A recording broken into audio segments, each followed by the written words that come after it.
রাস্তা থেকে যে এই নিচের মধ্যে এত সুন্দর সিটি কাকা দেখো কত সুন্দর সিটি দেখো ওই সাইডে কিন্তু রাস্তা তুমি কল্পনা করো না দেখা এত সুন্দর সিটি আছে সৌদি আরবে এরকম আগে থেকে বুঝবো এখানে সব পাহাড় পাহাড় মরুভূমি মরুভূমি সোজা মনির ভাইয়া ওই যে জিপের পিছনে আচ্ছা দেখো কত সুন্দর সিটি কত সুন্দর এই যে সব পুরোটাই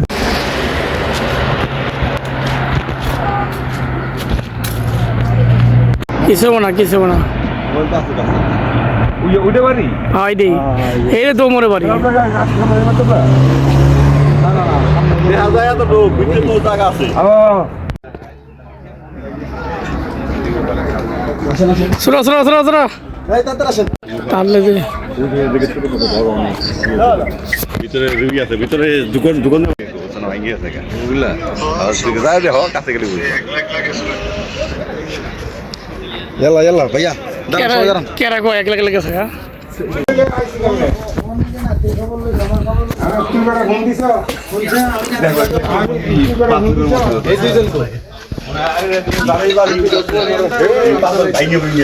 পাসপোর্ট দিয়ে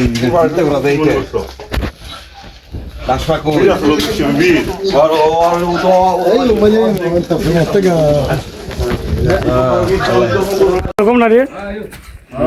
মাশাআল্লাহ অনেক উঠছে সাল উঠাবেন না পাথর দেওয়া বানাইছে অনেক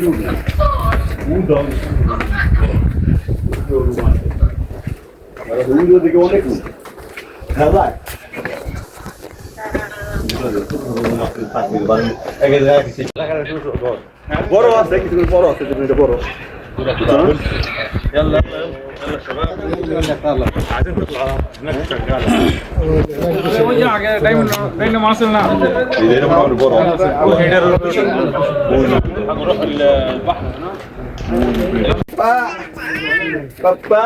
কেমন আছো এসে সব পাথরের ইঁদুর নাই পাথর আছে না পাথর ভাঙছে তোমার লোহা দেয়া বুঝছো না বাইং বহাইতে দেখছো সব মাথা বাইং সব মোড়া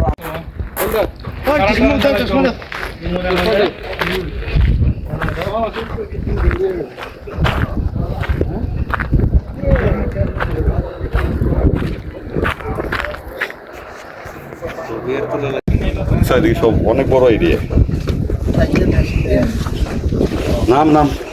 নাম আমি তো তোমাকে ওই করে দিতেছি সব ভিডিও করে দিতেছি পাথর ইয়া দুই চার পাথর পকেট হয়ে কিছু দেখছো এখানে নামাজ পড়তে হবে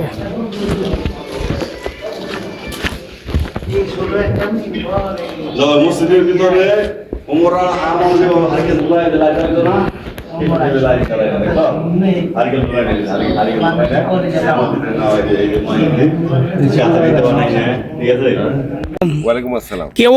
আসেননি বলো হযরত মুহাম্মদ বাড়িতে আসলেন এখানে এসে আপনার অনুভূতি কি মনে হলো? এখানে এসে অনুভূতি হইলো একটা জিনিস কি যে মনের ভিতরে একটা অন্য ধরনের একটা শান্তি পাইছি যে আমাদের নবী করিম সাল্লাল্লাহু আলাইহি ওয়াসাল্লাম যারা ছিল উমর রাদিয়াল্লাহু আনহু যারা ছিল ওনাদের জীবনযাপনটা যে কত কষ্টের ছিল এটা মানে এখন এই জিনিসটা এখানে এসে বুঝতে পারতেছি যে ওনারা কত কষ্টে ছিল কষ্ট করতেছিল ঠিক আছে আমরা এখন আল্লাহ আমাদের কত নিয়ামত দিছে মানে ডিজিটাল যুগ আর সেই আগে নবী রাসূলুল্লাহ কত কষ্ট করছে সেটার নিদর্শনে যে এইসব জিনিস আমার কাছে ধন্যবাদ হ্যাঁ ভাইয়া এই উমরের বাড়ি আইসা আপনার অনুভূতি কি মনে পরে এত শান্তি লাগতাছে এটা হলো হযরত উমর ফারুক রাদিয়াল্লাহু সাল্লামের বাড়ি যে এই জায়গায় থেকে সারা বিশ্বের অর্ধেক শাসন করছে ঠিক আছে এই লোকে যখন ইসলাম বিরোধী দিছিল তখন প্রকাশ্যে কেউ আজান দেওয়ার সাহস পায় না মুসলমান ঠিক আছে যেদিন থেকে উমর ফারুক ইসলাম গ্রহণ করে সেদিন থেকে ইসলামের ডাইরেক্ট আজানদারি হয় আর এই এলাকার বাদশাহ উনি এই সামনে উপরে গেলে দেখা যায় পানাম বড় সিটি মাশাআল্লাহ ওকে ধন্যবাদ অর্ধেক বিশ্ব ধন্যবাদ এরকম একটা জায়গায় আইছি